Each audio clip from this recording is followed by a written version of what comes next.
Hi guys, it's Marissa Schultz here, author of The Rise High Investor.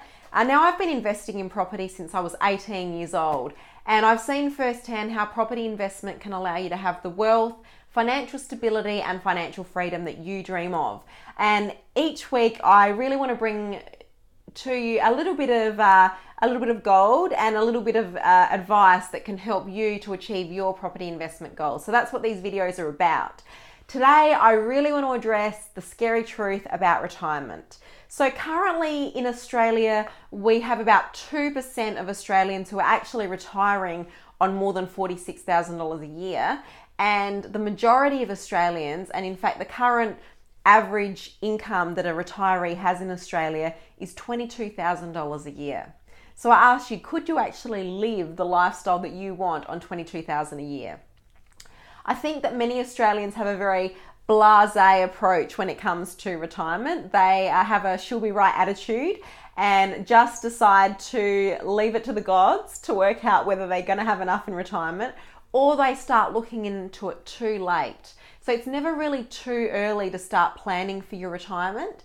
And I really hope that I can give you some information today that will give you the kick up the bottom to take control of your financial future and do something to manage the future that you want to, the future lifestyle that you want to have, being able to decide when you want to retire and how you want to live during that retirement.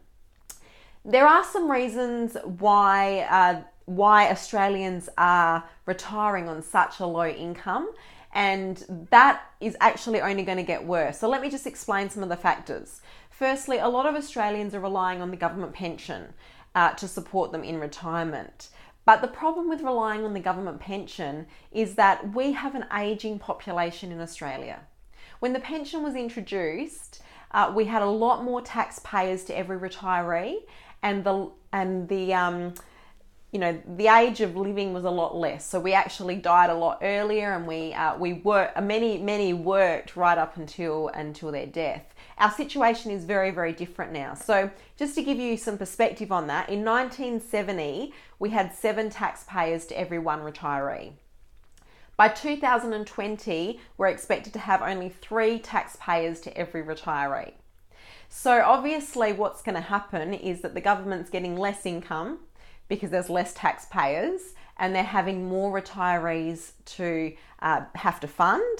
Healthcare costs are going up because people are living longer, and there are rising healthcare costs that government has to help out with. And that's going to cause a problem for the government, and they're going to have to be forced to cut back on the pension or make changes and make less people eligible. They've already started to adjust the pension with the retirement age increasing, and I think that in the future we're going to start to see more of that. So you're going to need to make sure that you're not relying solely on the government pension to fund your retirement, because it may not be what you expect it to be by the time you get there. The second thing is that obviously there's superannuation. Now, superannuation is obviously a government initiative to help you fund some of your retirement.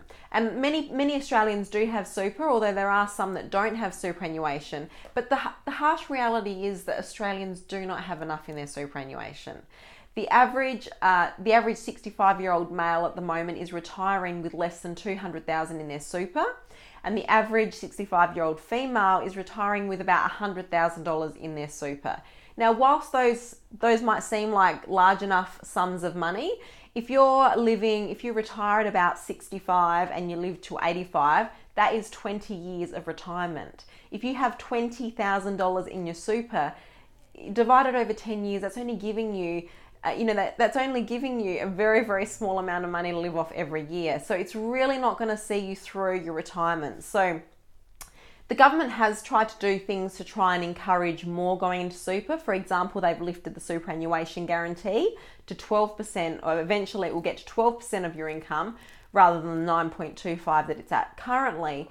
But it's still not going to be enough. It's not going to make enough of a difference. For example, on a $50,000 wage, it's only going to put an extra $1,500 into your super every year. So basically, in summary, if you're relying on the government pension or superannuation, unfortunately, you're probably going to end up like the average Australian who has to retire on approximately $22,000 a year, Now, if you're comfortable with that, great. But for many of you, you will not be able to have the lifestyle that you desire on that level of income. So the main message that I want you to take away from this short video is to take control of your own financial future. Start saving some money. Start investing some of your money, whether you choose property, shares. Make sure that you understand the investment vehicle that you're choosing and make sure that you invest for your future, because you're the only person that can determine what your future will look like. And if you leave it to the gods and the heavens, then it's probably not going to be what you desire. So please take control of your future. That's all for today. Thanks so much for tuning in. If you have any questions, please let me know. I'd love to hear your questions and comments. You can either post them on social media and I will personally get in touch and respond to every question and comment. Or you can actually email me privately at the propertyinvestor@risehigh.com.au. As a special thank you for tuning in today, you can grab a copy of my book for half price for only $14.95. Just head over to risehighinvestor.com.au and enter code word video 2018. Thanks so much. Thanks for tuning in. We will catch you next time. Bye.